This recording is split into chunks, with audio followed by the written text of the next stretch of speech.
when you get ready to send it. So I'll open up this news release here. Okay, this is a news release that we just sent out not too long ago about our appearance on the History Channel show, The Modern Marvels.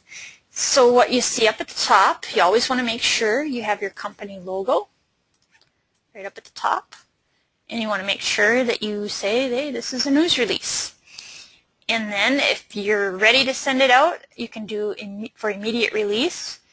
If you want the media to be aware of this news, but you don't want them to publish it out to the public until Friday, then say embargo until Friday, April 27th at noon, or hold until Friday, April 27th at noon. The media are familiar with those terms, and they do look at the top of the page there to find out when they can send out the information. Always include contact information. I like to include 2 people in case I can't be reached if I'm busy or on another call. Include somebody else in your office that can do the call.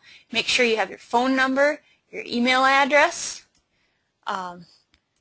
Make sure all of that is out there so that the media have a way to get a hold of you, multiple methods if they have any questions or if they need some photos. If you have photos, I will sometimes put up right up under for immediate release, I'll say high resolution photos available upon request.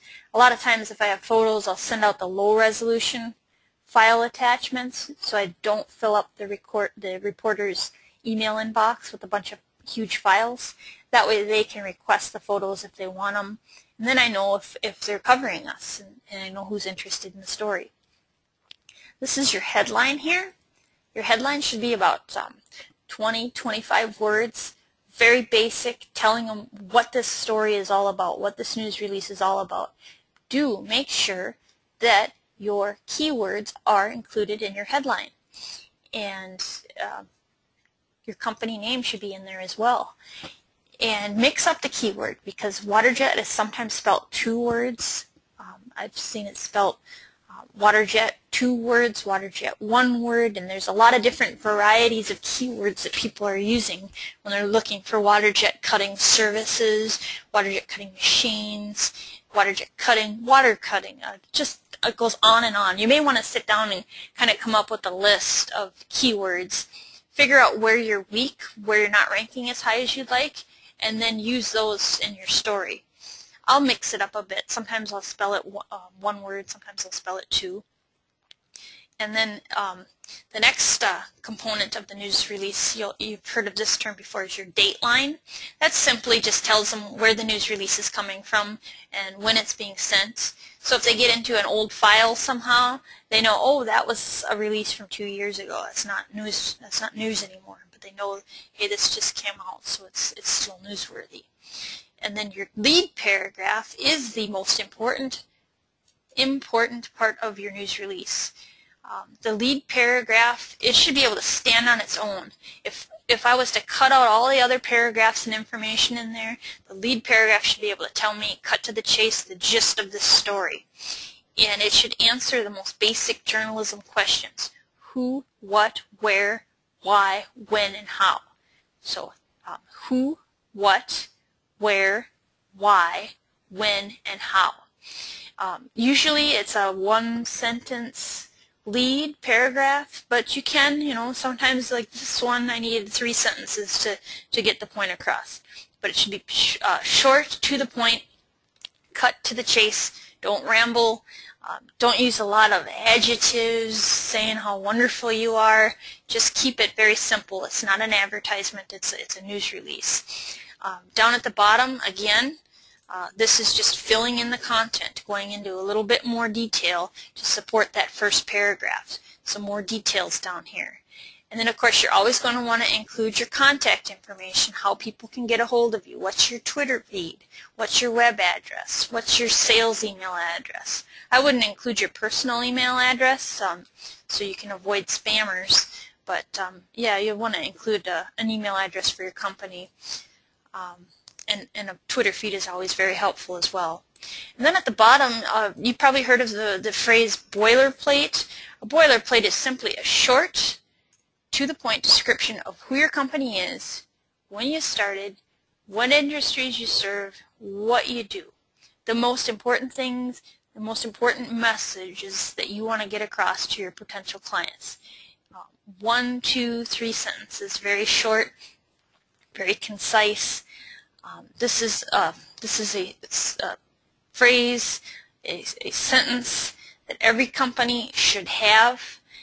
If you don't have one, that should be your top priority, is getting that boilerplate, that About Us statement written.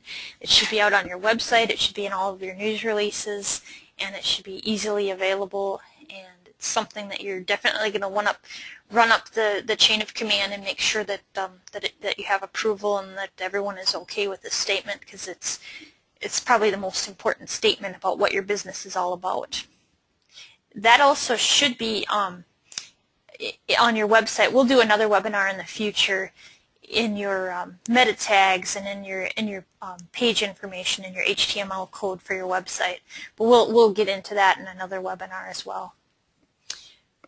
Okay, so that's your basic news release. I did mention keywords several times. Keywords, that's what helps you rank higher on the search engines. You want to maybe do maybe 2 or 3. Don't go overboard with a lot of keywords. Mix it up a little bit. Spell Waterjet 1 word, spell it 2 words. And all I'm doing to get these keywords in here is I'm highlighting the text. I'm in Word right now. I'm highlighting the text, and then I'm right-clicking, and then I'm clicking on Hyperlink, and then you can either type it in, or you can go in here and you can link it this way. Okay, so I just linked that to our Twitter feed, but that will help you rank higher on the search engines when you're associated with those keywords. If you made a mistake and you don't want that keyword in there, you can just simply right-click on it again and then remove it. So those are very important to have those scattered throughout the content. The other thing you want to make sure you include is down at the bottom. You'll see this and you think it's a mistake. You think it's the page number. A lot of people have asked me, is that the 30th page? I'm like, no, that's an old tradition in media writing to end the news release with the word, with the number 30. Sometimes you'll see people that use 3 pound signs in a row. Sometimes people will just put the word end. You just want to let the reporter know that that's the end of the news release, that they're not missing a page, and they're all familiar with the word with the phrase 30. So it's kind of an industry term. Now, if your news release goes on to 2 pages, instead of putting a 30 there, what you do is a dash, lowercase, more, the word more, M-O-R-E, and then another dash. That tells them it's going on to another page. Start that page up at the top with, in the upper left-hand corner, maybe your company name, Jet Edge, and then /2, so they know it's the second page. And then at the end of that page, when the news release is done, put the 30 down on that second page. I would highly recommend not going longer than 2 pages. If you get into 3 pages, I would seriously go through that news release with a red pen and start looking for redundant information, because you really should be able to tell your news in 1 page or 2 pages at most. And 3 pages is just getting to be too long. It's a news release, not a novel. Just keep that in mind. So that's your basic news release. Follows a specific formula, the inverted pyramid formula. It has a headline, it has contact information, it has a subhead, and that's a good place where you can add more keywords in that subhead. It has a dateline, it has some keywords that are hyperlinked back to my website, and then it's got contact information, and then it's got a boilerplate with information about the company, and then again down at the bottom it has additional contact information. You'll also want to include, if you're doing any photos, include on a separate page your photo captions and say the name of the photo, 1234.jpg, and this is what this photo is about. You know, you don't want to just send a reporter a bunch of photos and they don't know what they're about. Help them out and give them a description of what's going on in the photo. That's always nice. So that's your news release. And if you're just getting into a media relations program, there's some great websites out there that will help you learn how to write news releases. One is prlog.org. That's also a wire service, a free wire service where you can post your news releases for free. And you can't optimize your keywords for free on that site, but you can include your web address. As long as you put the HTTP before it, it will show up as a link on your news release. Another one is Business Wire, which is also a wire service. It's a paid wire service, but they have some very good information on headline writing, news release writing, and some good examples. Thomasnet is, of course, industry directory, but they also have some good information on there that will help you learn how to write news releases. Best place to look, though, is to look at other news releases. If you're writing about a new sales manager, Google new sales manager news release, and you'll see some different examples. Or if you have a new product, maybe look at what some of your competitors have sent out for news releases. It will kind of give you an idea. Then you can compare apples to apples with their news release and see how other people are writing it. And it'll kind of get you into that flow and get you into what is considered to be a good news release for the media, so you look like you know, you're very competent when you're sending these out. So now that you have your news release written, how do you get it out to the media? Well, the first thing you need to do is you need to set up a media contact list. I use Outlook to do this. You can use any kind of contact management software, of course. And you're going to want to develop a targeted list by industry. With Waterjet, there can be tons of different industries that you're serving, but you know, maybe your news release is only pertinent to one of those industries. So make sure those are all into separate lists. Then I use a program called Easy Mail Merge that sends the news release out one at a time, so that I'm not blasting out this huge blast of news releases and getting blacklisted by web servers or email servers. And then you're going to want to take your news release, post it on your website. Make sure that it's out on your social media, it's on your blog. Make sure that your Facebook, Twitter, Google+, and LinkedIn are all including links back to that news release out on your website. Do feed that news release and any kind of content or stories to your trade associations. A lot of you are probably members of WJTA, and they put out a wonderful newsletter once a month, the Jet News, and I know they're always looking for story ideas, so if you send them your news releases, it's a great way to get your word out there and to become known as an industry leader, because you're getting in front of the other people in the industry.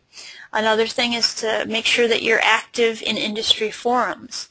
Now, you got to be careful because you don't want to be spamming these forums, but you want to be offering them helpful information.